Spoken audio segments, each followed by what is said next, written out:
120페이지 3번에 기간입찰제, 호가제, 기일입찰제 인정, 그 다음에 반가로 4번에 1기일 2회 입찰제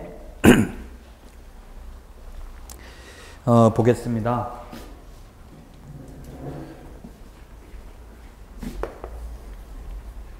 기일입찰이 있고 기일입찰, 그 다음에 기간입찰, 호가경매, 이 세 가지 매각 방식이 있다. 기일입찰은 입찰 기일날 입찰표를 문서로 써가지고 1억에 사겠다, 1억 1천만 원에 사겠다, 1억 2천에 사겠다, 이 중에서 가장 높은 가격을 써낸 사람에게 최고가 매수 신고인의 지위를 인정하는 게 기일입찰입니다. 그럼 호가경매하고 다른 점은 기일입찰은 입찰표를 문서로 써내고, 호가경매는 불을 호자 가격 가짜 입으로 불러가면서 가격을 높여가는 방식입니다. 나는 1억에 사겠다 하면 옆에서 1억 천. 우리 옛날에 SBS 텔레비전에 하우마치 뭐 경매인가 이런 거 한 적 있었죠?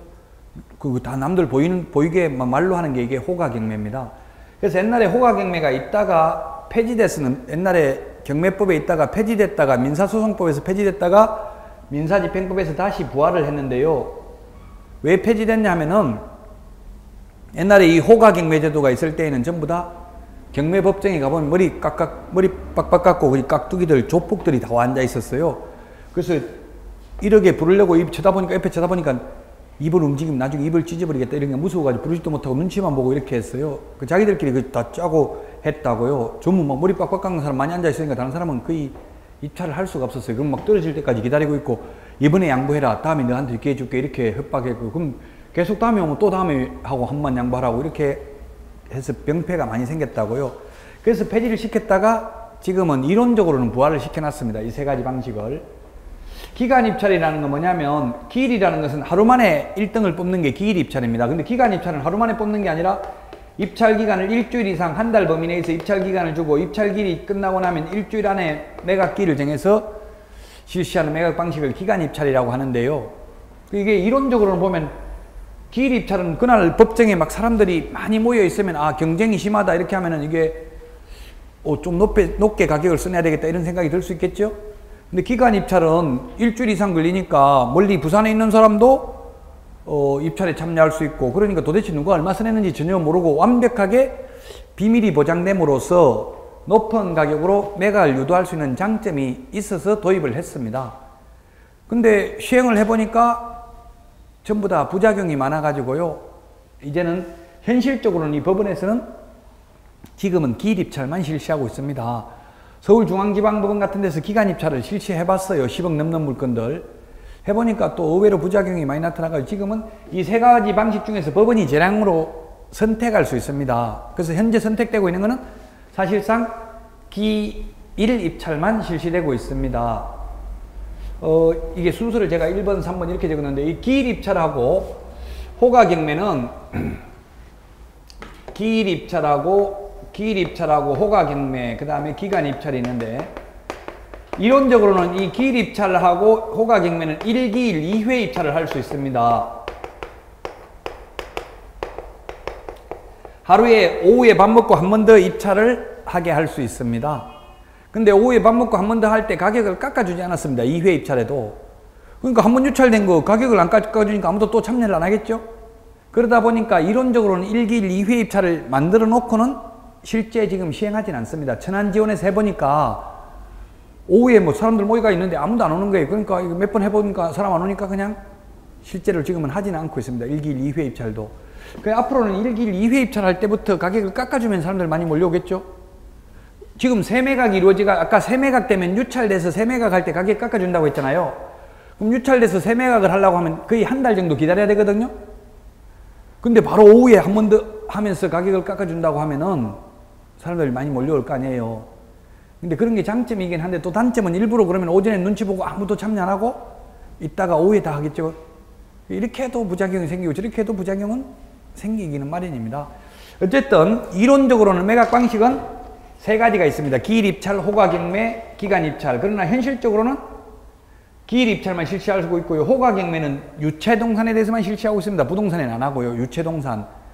뭐 예를 들면 그 전두환시 그 진돗개 같은 거 그런 게 20만 원에 낙찰됐습니다. 그런 거 동산, 텔레비전 뭐 빨간 딱지 붙인다고 하잖아요. 그런 거는 이제 호가경매 하는 거예요. 그럼 어떻게 하냐면 집행관이 경매 브로커 한 명 데리고 가는 거예요. 가가지고 살 사람 있냐 하면 아무도 안 사겠다고 유찰된, 계속 유찰돼가지고 가격 1000만 원짜리를 예를 들어서 200만 원에 사겠다 이렇게 해가지고 다시 그 채무자한테 되팔고 오고 이렇게 합니다. 현실적으로 500만 원에 예를 들면 너 이거 다시 살라고 하면은 1000만 원 들어가는데 내가 500에 팔게. 그러면서 차 하나 트럭 갖다 놓고 짐 싣고 있다 빨리 말해라. 다 싣고 가기 전에 이렇게 해가지고 결국 협박해가지고 다시 팔아먹으면 얼마 200에 낙찰 받아가지고 만약에 500에 팔으면 300만 원 남았죠? 하루에 300만 원 벌면 이제 집행관하고 나눠 먹는 거예요. 현실은. 유체동산 경매. 우리나라에서는 지금 유체동산 경매는 아무도 신경을 안 쓰고요. 누구 집에 사는지 모르잖아요. 지금 채무자 집에서 하잖아요. 뭐 현실적으로는 전두환 씨만 그 연희동 놀이터에서 한번 했어요. 근데 독일 같은 데는 그 물품 보관소가 있어가지고 따로 유체동산 경매하는 곳도 있습니다. 근데 우리나라는 유체동산은 법원에서 안 하고요. 그냥 채무자 집에서 한다고. 그 가전제품 있는데 거기서 그냥 하니까 다른 사람들은 몰라서도 못 가잖아요. 나무 집에 어디서 경매하는지 몰라가지고. 그럼 경매 브로커밖에 갈 수가 없다고 현실적으로 구조적으로. 어쨌든 유체동산에 대해서만 호가경매를 하고 부동산은 현실적으로는 기일 입찰만 하고 있는데 이론적으로는 이 셋 중에서 하나를 법원 재량으로 선택할 수 있다. 시험에 출제됐어. 매각 방식은 두 가지 방식이다. X로 출제됐어요. 세 가지예요. 이론적으로는. 이론적으로는 세 가지고 현실적으로는 기일 입찰만 실시되고 있다.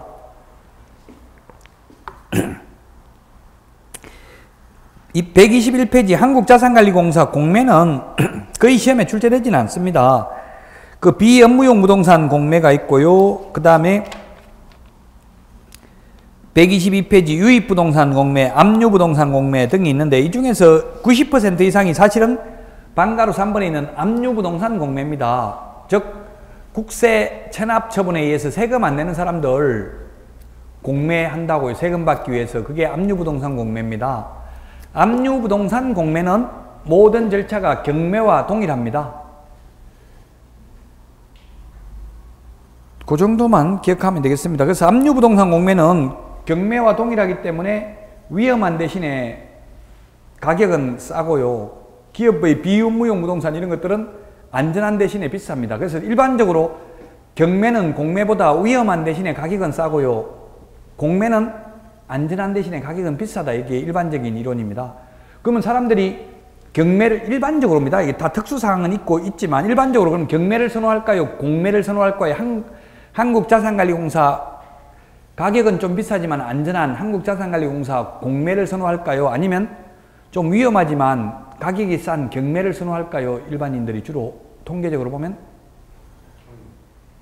돈 벌려고 하는 거잖아요. 돈 벌려고. 경매에 참여하는 사람이 더 많다는 이야기예요. 위험하지만 가격이 싸니까. 비업무용 부동산 공매 같은 경우는 예를 들어서 삼성의 비업무용 부동산 이런 거 같은 게 있다면 뭐 세금이 중과세되잖아요. 비업무용 부동산 가지고 있으면. 그러니까 한국자산관리공사에 그거 팔아달라고 의뢰하면 그때부터는 세금이 중과세 안 돼요. 내가 아무리 팔라 해도 안 팔리니까 어떻게 하냐. 나도 팔아서 세금 내고 싶다. 안 팔린다. 너가 좀 팔아주라. 이렇게 한단 말이에요. 그러면 세금을 중과세 안 해요. 그때부터는. 그러면 그런 경우는 팔리면 명도 안 해주진 않겠죠? 안전하게 소유권 넘겨준다고요. 그 대신에 가격이 비쌀 가능성이 많다고요. 자, 여기까지가 이제 경공매고요. 이제 122페이지 매수신청 대리인 등록에 관한 규칙. 여기서 시험에 한 문제가 반드시 출제되는데 사실 경공매는 좀 어렵습니다. 민사집행법, 민사소송법, 등기법, 민법 등 배경지식이 있어야 경매는 알 수 있다고 뭐 20회당, 동시배당 막 민법에 그런 문제까지도 출제됐어요. 그 경공매는 좀 어려운데 이 매수신청 대리는 굉장히 쉽습니다. 내용은 좀 많은 것 같아도. 그래서 매수신청 대리는 꼭 포기하면 안 됩니다. 한 문제밖에 안 나오지만 거의 한 문제가 당락을 결정해요. 합격, 불합격이 한두 문제의 차이예요. 뭐 지금은 우습게 들릴지 모르지만 실제 통계를 보면 합격하신 분들이 65점 밑으로 합격하신 분이 80% 이상이고요. 불합격하신 분이 전부 55점 이상으로 불합격하신 분이 또 80% 이상이에요. 그럼 55점에서 65점 사이에 다 몰려있다는 이야기죠. 점수대가. 일부러 그렇게 난이도를 출제합니다. 한 문제의 당락이 결정돼요. 그러니까 한 문제 다 소중한 거예요. 자, 그러면 123페이지 양가로 1번 등록 신청자 및 등록기관입니다. 매수 신청 대리인, 이게 뭐냐면 옛날에 우리 뉴스에 보면 경매 브로커 구속됐다 이런 말 뉴스에 나온 거 봤죠? 경매 브로커? 근데 지금 뉴스에 경매 브로커 나오는 거 못 봤죠? 거의? 옛날에 뭐 한 10년도 안 되죠. 이게 2006년도에 도입됐으니까 근 10년 됐네. 한 10년 전만 해도 경매 브로커 구속됐다 이런 말 많이 나왔어요, 뉴스에. 그 경매 브로커, 이게 노무현 정부 때 2006년도부터 이게 2006년 1월 1일부터 1월 29일부터겠네요. 1월 29일부터 이제 노무현 정부 때 정책은 분배 정책이 우선시 됐으니까 이게 취지가 뭐냐면은 변호사에게, 우리나라 권력이 변호사에게 집중되어 있는 것을 완화시키자 해가지고, 원래 이게 입찰 대리, 소송 대리, 법률행위 대리를 여부하는 것은 변호사만 가능했어요. 그러던 것을 이제 입찰 대리 요거는 법무사하고 공인중개사인 공인중개사, 개업 공인중개사에게도 허용하도록 받겠다고요. 그때는 지금 새누리당이 야당이었습니다. 민주당이 그때는 여당이고요. 그래서 여소야대였어요. 노무현 정부 때는. 그러니까 대통령 힘이 없었잖아요. 그때는 우습게 보였잖아요. 아무나 뭐 노무현 해도 뭐 잡아가는 사람도 없었죠. 그때는 힘이 없기 때문에, 여당이 약했기 때문에. 그래서 그 당시 그냥 아무 조건 없이 허용하려고 했는데, 그때 야당에서 어떤 조건을 걸었냐면은, 그럼 대법원 규칙이 정하는 바에 따라서 하자.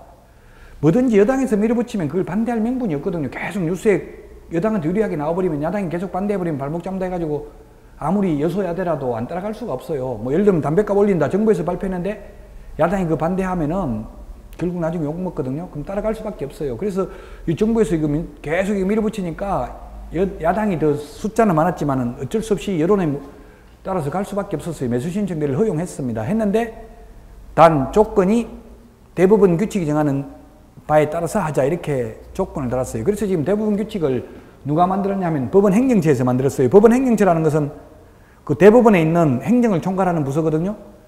우리는 상권 분립의 나라잖아요. 입법, 행정, 사법. 그래서 행정부의 수반은, 행정부는 각부 장관이지만은 그 행정자치부지만 지금은 안정행정부가 아니고 또 행정자치부로 바뀌었어요. 지금 현재는.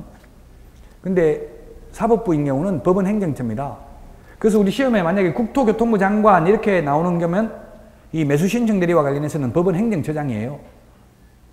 그 대법원장은 대통령하고 동격이고 법원 행정처장은 국토교통부 장관하고 동격이에요.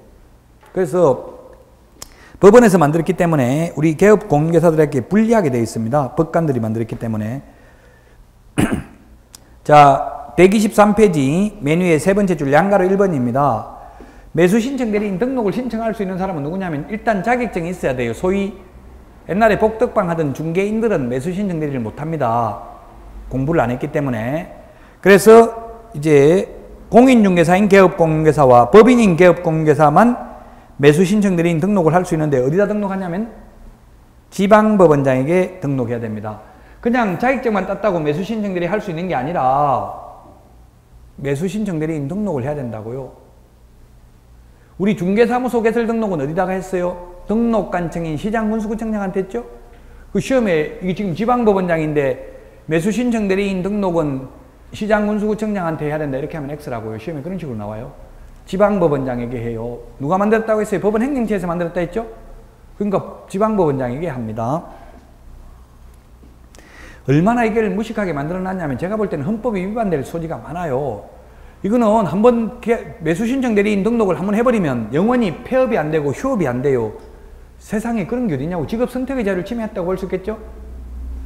이거 웃기게 만들어놨어요. 나중에 공부해보면 나오는데 한번 매수신청 대리인 등록을 하면 영원히 해야 되고요. 중간에 매수신청 대리만 포기할 수가 없어요. 그러면 1년에 보험료가 50만 원이에요. 그 법원에, 지방법원에 매수신청 대리인 등록을 하러 가면 뭐라고 하냐면은 이거 하면 죽을 때까지 해야 됩니다. 1년에 50만씩 계속 죽을 때까지 내야 됩니다. 그래도 할 겁니까? 이렇게 물어요. 그럼 겁이 나서 교육도 안 받고 하려고 왔다가 가만 생각해보니까 죽을 때까지 하기는 좀 힘들 것 같은데 이래가지고 지금 8만 5천 명의 개업 공인중개사 중에서 매수신청 대리인 등록을 한 사람이 2천여 명에 불과해요.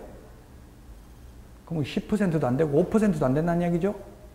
문제가 있어요. 그럼 왜 그래? 이제 법원에서 자꾸 이렇게 개업 공인중개사들한테 이걸 못하게 해가지고 나중에는 뭐라고 하겠어요? 너그 하라고 해보니까 하는 사람도 없으니까 폐지하겠다. 아예 못하게 만들겠다. 이럴 수도 있어요. 그래서 여러분들은 웬만하면 현업에 나가면 이 매수신청 대리인 등록하시라고 1년에 50만 원 내더라도 보험료. 왜?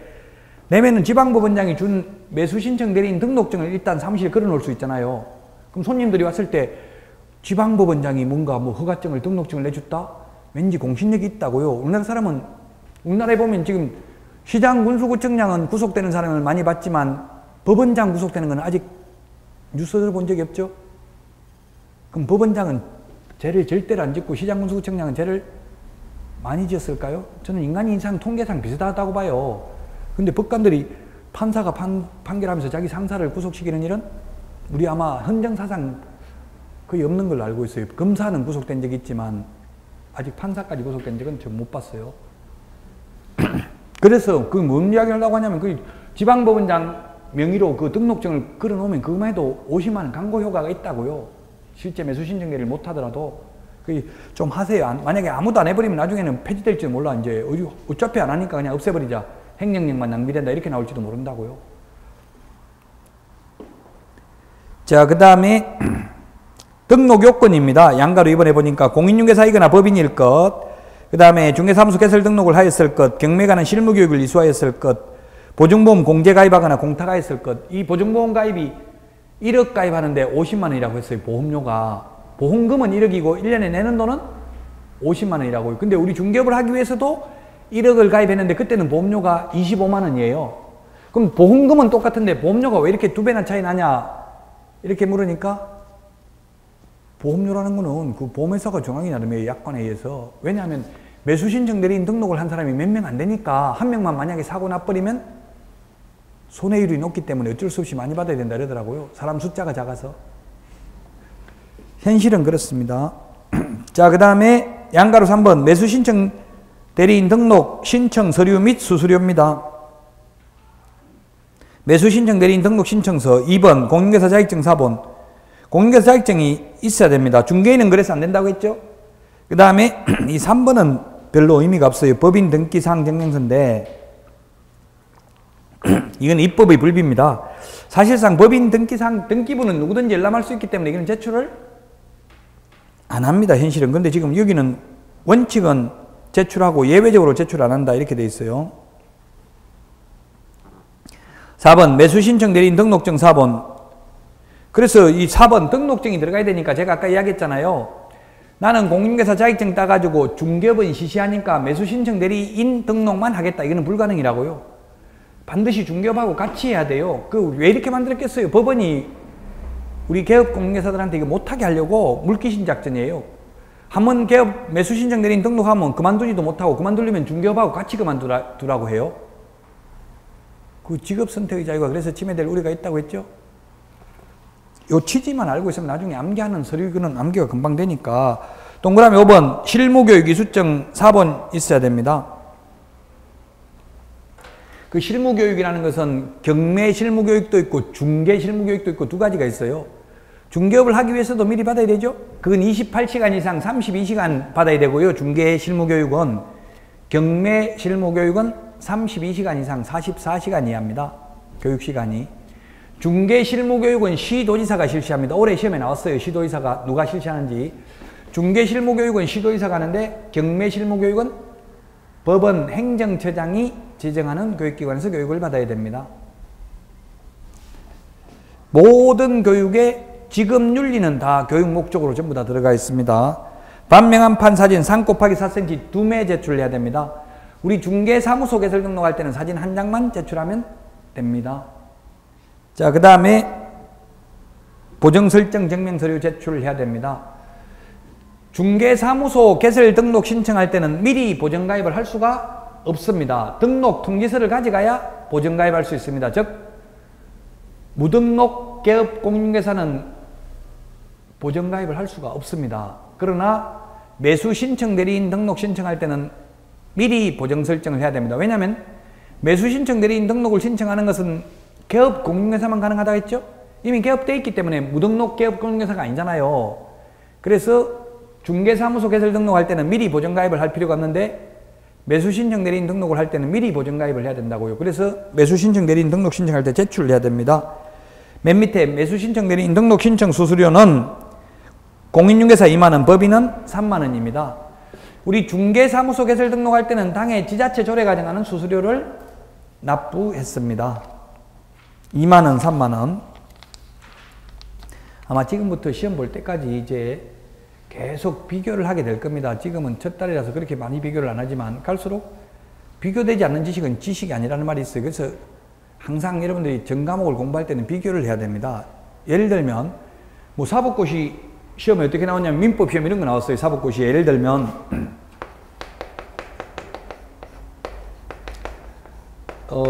사법고시 38회 시험 문제가 전세권과 임차권을 비교하여 논하시오. 차이점을 논하시오. 이렇게 나왔다고요. 전세권과 임차권. 뭐예요? 이거는 물건이고 이거는 채권이죠. 그러니까 물건의 특질, 채권의 특질. 이것도 문제는 쉽지만 답은 어려워요. 이것도 하려면 다 차이점을 이제 차이점을 말해야 되는 거예요. 차이점을 비교해서. 그래서 예를 들면 전세권, 민법의 임차권, 주택 임차권, 상가 임차권, 농지 임대차 다 다르죠. 농지 임대차는 최단기 존속 기간이 3년이고요. 주택은 2년이고 상가는 1년이죠.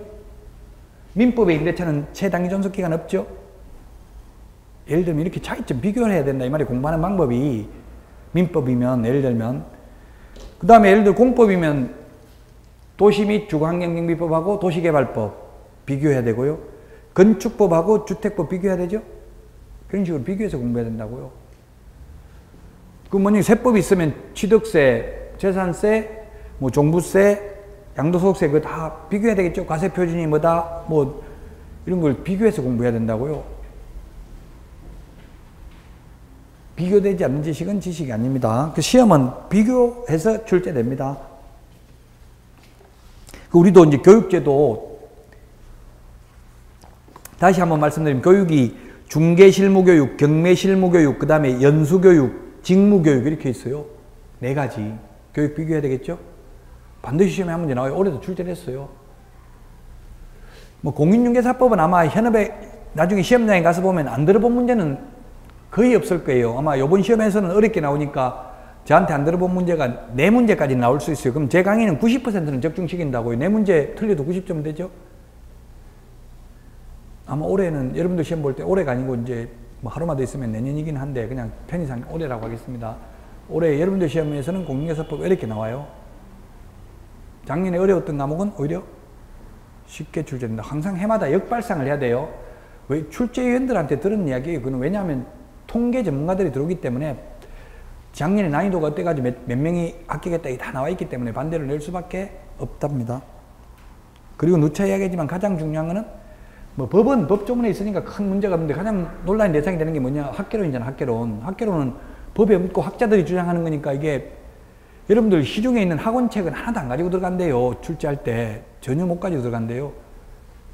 그러다 보니까 주로 기출문제 나왔던 그대로 기출문제 1, 2, 3, 4, 5번 5개를 다 그대로 베끼라는 게 아니라 이때까지 나왔던 지문을 중에서 가급적이면 사용하라고 권고한대요. 그럼 기출문제를 많이 풀어봐야 되겠죠? 학개론 같은 거.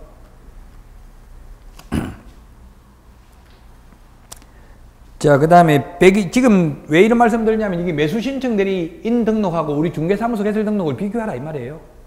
자, 보정 설정도 비교해야 돼요. 아까도 말했지만 금액은 똑같아. 우리 중개업을 하더라도 개인은 1억 이상 가입해야 되고 매수 신청들이 하더라도 1억 이상 가입해야 돼. 근데 보험료는 다르다고 했죠? 보험금은 똑같지만 보험금은 뭐예요? 보험 수익자가 보험회사로부터 타는 돈이 보험금이죠? 보험료는 계약자가 보험회사에 내는 돈이 보험료죠? 우리가 1억 가입해야 된다. 보험 1억 가입해야 된다 하면 그건 뭐예요? 보험금이잖아. 보험금. 사고 났을 때 수익자가 타는 돈이 보험금이죠? 1억이고 계약자가 내는 보험료는 1년에 중개업은 25만원, 매수 신청 대리는 50만원이라고요. 자, 그 다음에 거기에 124페이지 맨 밑에 방가로 3번에 그 법인은 2억 원 이상, 분사무소 1억 원 이상, 개인 개업 공인중개사는 1억 원 이상인데 보험료는 1억이 50만 원이니까 법인은 100만 원이 되겠죠. 그러면 시험에 보험료가 얼마인지는 시험에 안 나옵니다. 제가 편의상 참고로 말씀드리는 거고요. 보험금이 나올 수 있습니다. 시험에 나오면. 124페이지 양가로 6번 매수 신청 대리인의 업무범위입니다. 업무범위. 모든 법률 행위를 다 할 수 있는 게 아니라 여기에 있는 7가지만 할 수 있습니다. 매수 신청 보증의 제공입니다. 매수 신청 보증금이 얼마라고 했어요? 최저 매각 가격의 10%였죠?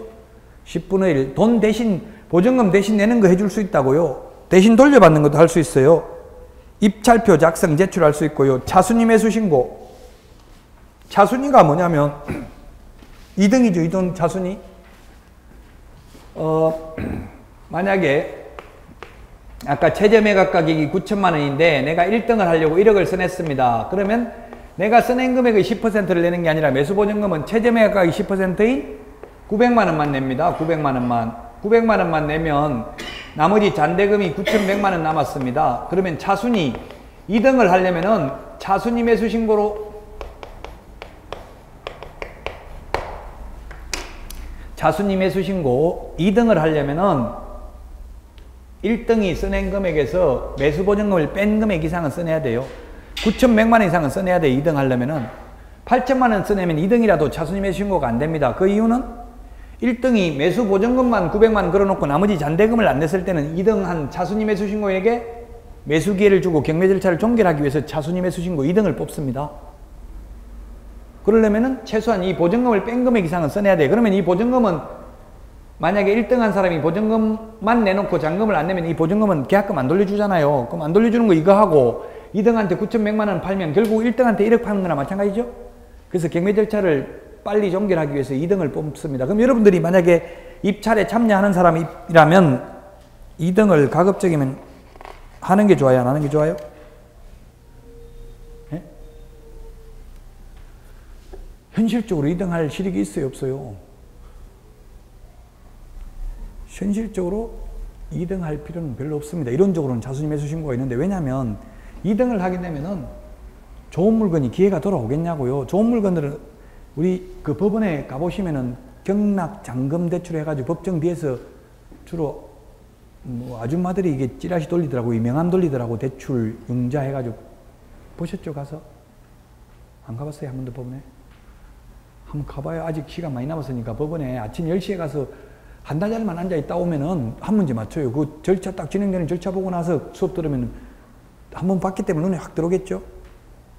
그거 보면은 막 명함 돌려요. 나중에 1등 되면 대출 받으라고, 융자하라고. 그래서 이 9,100만 원 잔금을 못 구해가지고 안 내는 사람은 없다고, 현실적으로. 돈은 다 구할 수 있다고요. 그럼에도 불구하고 이게 잔금을 안 낸다는 건 뭐예요? 계약금만 걸어놓고 잔금을 안 낸다는 건 돈이 없어서 안 내는 게 아니라 권리분석을 잘못해가지고 안 낸 거예요. 예를 들어서 최선순위 임차권자, 예를 들면 시세가 4억짜리인데 3억에 1억 싸게 3억에 낙찰받았어요. 매수를 했어요. 근데 알고 보니까 이 3억짜리에 지금 전세금, 임차보증금을 1억 5천 지금 내주게 생겼어요. 최선순위가 있어가지고.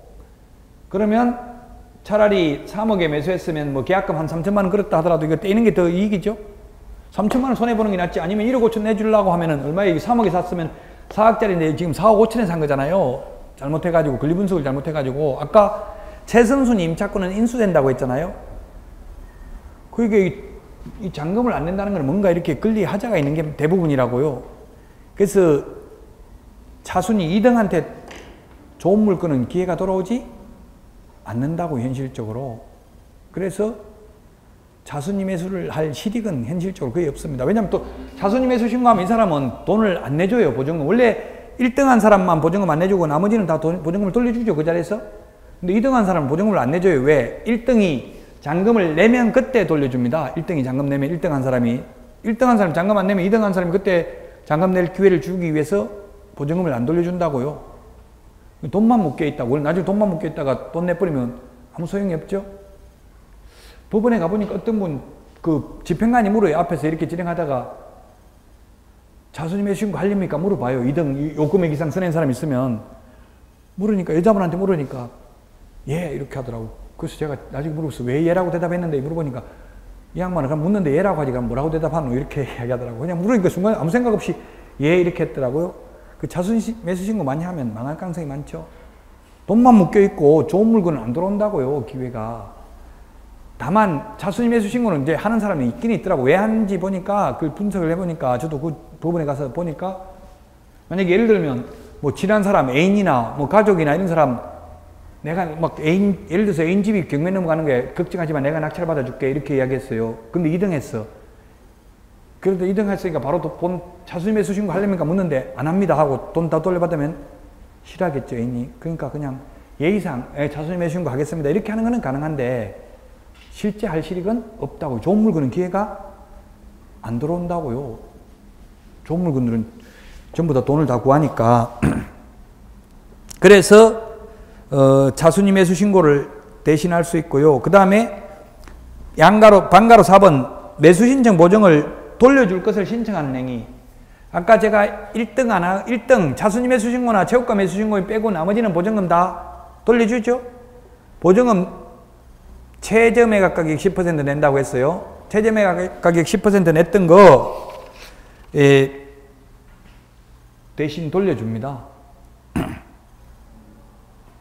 그 다음에 공유자 우선 매수 신고. 이 공유자 우선 매수 신고 이게 지금 또 요번에 민사집행법을 개정하려고 하고 있어요. 지금 우리 학회에서 이걸 많이 건의를 해가지고 공유자 우선 매수 신고가 어떤 불합리한 점이 있었냐면은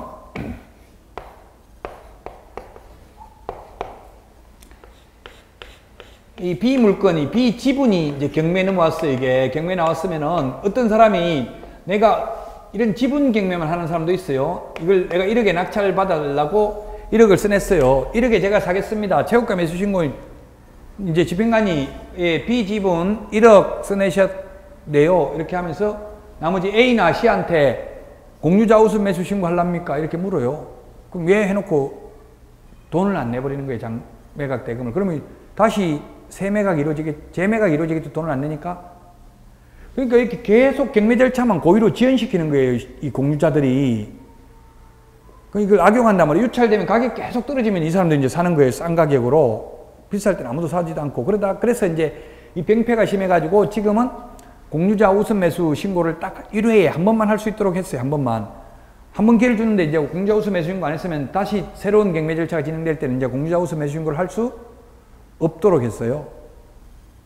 이 공유자 우선 매수 신고를 해놓은 이유는 왜 그렇게 했어요? 이게 아는 사람 만약에 형제간이 3명인데 형제가 3명이 부모한테 물려받은 재산을 공유로 가지고 있는데 엉뚱한 사람이 딱 들어와가지고 나하고 공유하겠다 하면 기분 좋지 않죠?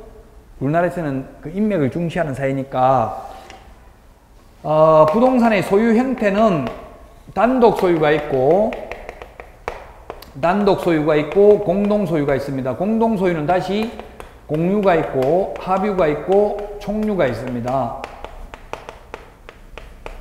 자, 법인이 우리나라에서 부동산을 가장 많이 가지고 있는 게 삼성물산 주식회사입니다. 법인입니다. 그래서 법인이 소유하는 거는 법인 단독 소유입니까? 총유입니까? 뭐예요? 법인이 소유하는 거는? 틀려도 괜찮아요. 빨리 말을 해봐요. 리액션을 해야 저도. 예? 총유가 아니고 법인 단독 소유입니다. 그래서 물어보는 거예요. 틀리보면 기억이 오래 남아요. 틀리면 기억이 오래 남으면 그게 모욕감을 느낀다 생각하지 마시고요. 자꾸 틀리보면 저는 누가 틀리는지도 몰라요. 근데 시험장에 가서도 그 기억이 난다고 자꾸 틀려봐야 지금 맞추는 것보다 틀리는 게 약이 되는 거예요. 민법에서 총칙에 보면 인에는 자연인과 법인이 있어요. 자연인이 있고 법인이 있다. 자연인은 숨을 쉬는 사람을 자연인이라고 합니다. 그래서 별도의 공시 방법을 갖추지 않아도 돼요.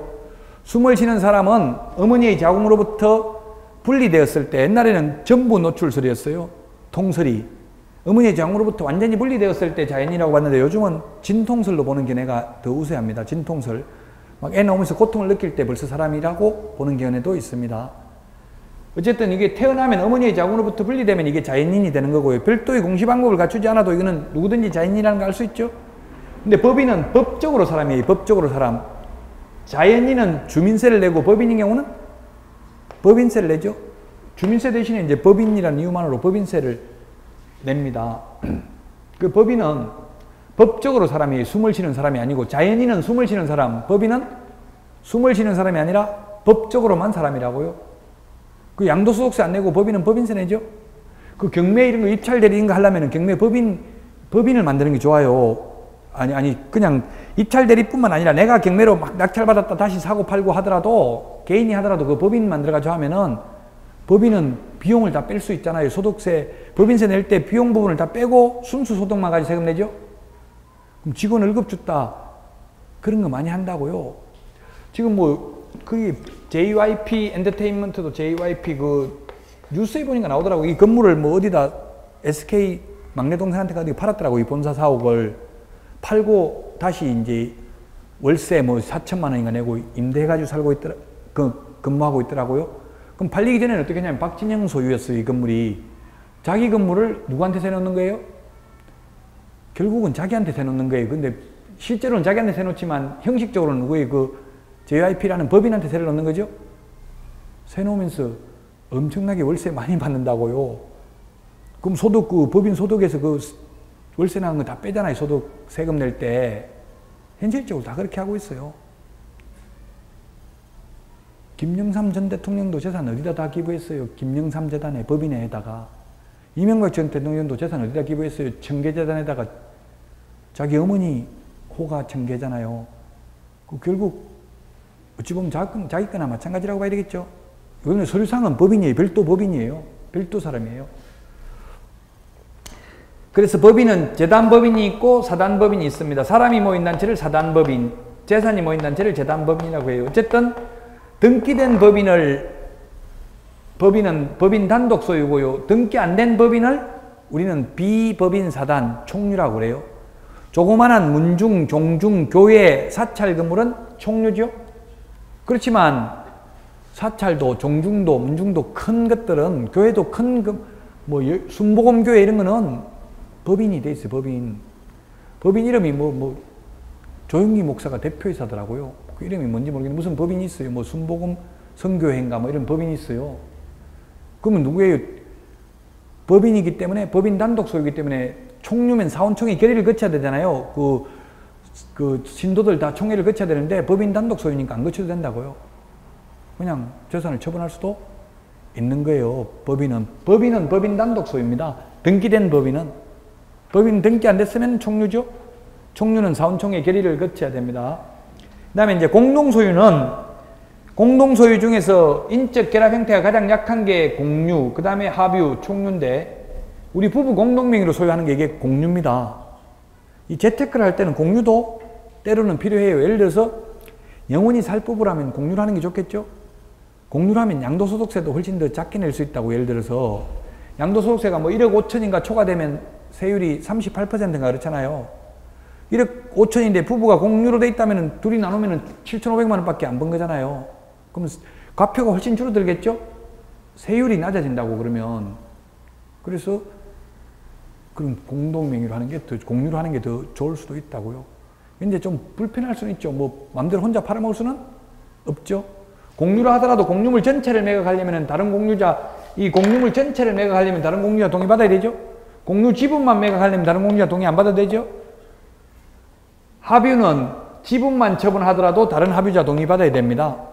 총류는 지분이었기 때문에 사원총회 결의가 있어야 됩니다. 민법에서 이 소유 형태 한 문제 시험에 거의 출제됩니다. 지금 실무기 때문에 실무는 잡다한 게 전 과목이 다 들어가요. 실무라는 게. 그래서 원래 제가 11월, 12월 강의할 때는 실무 강의를 안 합니다. 원칙적으로 학원에서 할 때는. 근데 지금은 뭐 인터넷 강의이기 때문에 또 인터넷을 왜 안 하냐 또 이렇게 자꾸 항의하는 게 있어서 하긴 합니다만은, 왜냐면 이게 다른 과목을 다 알고 나서 알아야 되는 거거든요, 지금. 근데 제가 먼저 강의하고 아직 다른 과목은 안 했다고 하면 오히려 문제가 있을 수 있잖아요. 저는 뭐 예를 들면 뭐 부동산 실권리자 명의등기가라 뭐 이런 것까지 다 해야 되는데 민법에서 그거 하기가 쉽지 않죠, 첫 달에. 그런 좀 불합리한 점이 있기는 합니다. 자, 그래서 공유자 우선 매수 신고 할 수 있다. 지금은 공유자 우선 매수 신고. 자, 그 다음에 임차인 임대주택 우선 매수 신고입니다. 여기서 임대주택이란 임대주택법상 임대주택을 말합니다. 우리 흔히 동네에서 살고 있는, 새 살고 있는 거 그거하고는 다르죠? 임대주택법에 의한 임대주택입니다. 그럼 임대주택법에 의한 임대주택은 뭐 준공공임대도 있고 공공임대도 있고 그러는데, 준공공임대 같으면 일반 개인이라 하더라도 그 임대주택법상 세금 같은 혜택을 보려면은 일정 기간 동안 의무적으로 임대를 해야 되죠? 그럼 나중에 양도소득세도 안 내고 취득세 이런 것도 다 혜택을 보잖아요. 그러면 그 대신에 그런 거는 1년에 올리는 것도 5%밖에 못 올려요. 많이 보증금을 올리고 이렇게는 못 한다고요. 그런 임대주택법상 임대주택인 경우는 세입자가 우선 매수를 할 수 있다고요. 예를 들면 누가 그 살고 있는 집을 1억에 사겠다 하면 거기는 세입자가 1억에 내가 살게 이렇게 할 수 있다고요. 가만히 있다가 다른 사람이 산다고 최고 높게 산다는 가격에. 그래서 경매에서는 그런 말이 있어요. 경매에서는 이해관계인이 있는 물건은 쳐다보지 말라 이런 격언이 있어요. 예를 들면 전두환 씨 별채가 경매에 나와 있으면 그거는 안 쳐다보는 게 좋다고요. 분명히 그 사람이 실제로 돈이 없어서 그걸 경매에 넘기지는 않는다고 봐야 되겠죠. 현실적으로 그렇게 다 알고 있잖아요. 그럼 누군가 그 이해관계인 누가 있어요? 이창석이가 있잖아요. 그 사람이 높게 써낼 가능성이 많으니까 일반 개인들은 참여해봐야 괜히 거기 가서 힘만 빼고 시간만 낭비한다고요. 그래서 이해관계에 있는 물건 쳐다보지 말라고. 결국은 이 공유 물건도 가급적이면 쳐다보지 말라는 이야기죠. 근데 의외로 또 공유물, 그러니까 이제 또 공유자들이 예를 들어서 문중, 종중이 공유로 등기되어 있으면 워낙 공유자가 한 50명 이렇게 돼버리면 아무도 신경을 안 써버린다고. 예를 들어서 이 공유가 뭐 문중이, 종중이 여러 명인데 그 다 공유로 되어 있는 경우도 있거든요. 그럼 아무도 신경을 안 써. 그런데 거기다가 50명이 있는데 그 50명 중에 한 명 지분을 사가지고 공유물 분할 청구 소송을 하는 거예요. 최고 좋은 부분을 분할해달라고. 그러면은 비싼 가격에 오히려 그 종중에다 대팔 수 있는 그런 게 해가지고 돈 번 사람도 있기는 합니다. 그러나 일반적으로는 이해관계인이 있는 특수물건은 쳐다보지 말라는 격언이 있어요.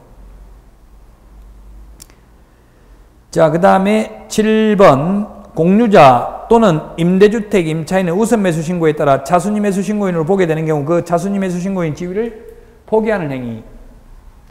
자, 어떤 사람이 아까도 말했지만 이거 1억에 최고가 매수 신고인이 되었어요. 그랬는데 다른 이 A나 C의 공유자가 내가 1억에 살게 이렇게 해버리면 그럼 최고가 매수 신고인은 차순위 매수 신고인으로 전락하게 됩니다. 2등이 돼버립니다. 1등이라도 똑같은 금액을 써냈다 하더라도. 왜냐하면 공유자가 우선 1등이 돼버리니까. 그러면은 2등이 됐는데도 불구하고 이걸 차순위 매수 신고인의 지위를 포기하지 않아 버리면 매수보증금을 안 돌려준다고 했잖아요. 최고가 매수 신고인이 돈 다 낼 때까지. 그래서 이 차순위 매수 신고인의 지위를 포기할 수 있습니다. 차순위 매수 신고인의 지위를 포기하게 되면 이제 매수보증금을 돌려받을 수 있겠죠. 그래서 자, 이 7가지를 할 수 있는데 그럼 할 수 없는 것 시험에 나온다면 다음 중 매수신청 대리인의 범위가 아닌 것은 이렇게 나올 수 있겠죠. 그 아닌 것 하면 나오면 시험에 나오면 답은 소송대리입니다. 소송대리. 명도소송, 명도소송대리, 인도명령, 항고소송,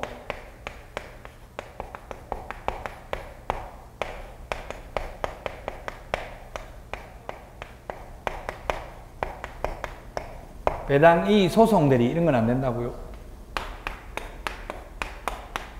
소송대리는 누가 한다고요? 변호사가 한다고. 변호사가.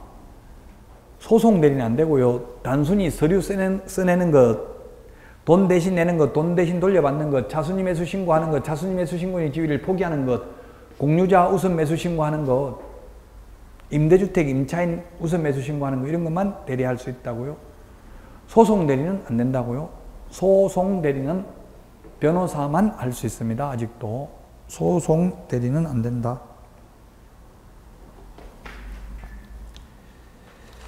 자, 여기까지 하고 7번 매수신청 대리인의 보수부터는 쉬었다가 하도록 하겠습니다.